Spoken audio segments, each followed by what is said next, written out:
Преди ваканцията дозина народни избраници се отбиха в парламентарната библиотека, за да си изберат четиво, с което да релаксират през август, когато ще отмарят от законотворчеството.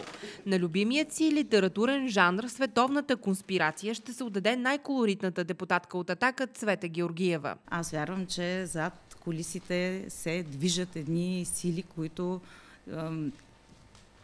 движат всичко останало. Пътеводителя на галактическия стопаджия, за мен това е култово произведение. Бивша директорка на училище гербовата депутатка Снежана Дукова споделя, че когато е с книга в ръка, винаги съпреживява историите на героите, за които чете. Аз няма да забравя един Стайнбек, например, бих го препоръчала с удоволствие. Един Балдачи, един Хейли, Гришъм. За да черпят законодателен опит от предшествениците си в политиката, на разположение на депутатите има и книги, в които са описани най-старите закони по света.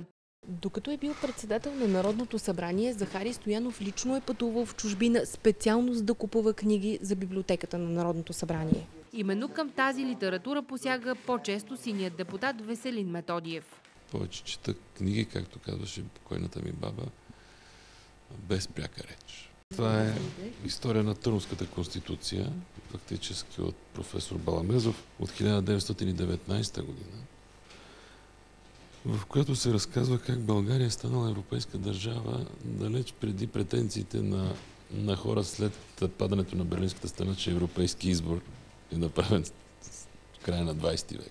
Библиотекарите в парламента споделят, че дори в литературата депутатите не изневеряват на политическите си идеи. Социалистите предпочитат руските майстори на словото. Депутатите от ДПС пък често са засичани с интерес да разтварят книгите на Орхан Памук и на българските литературни класици.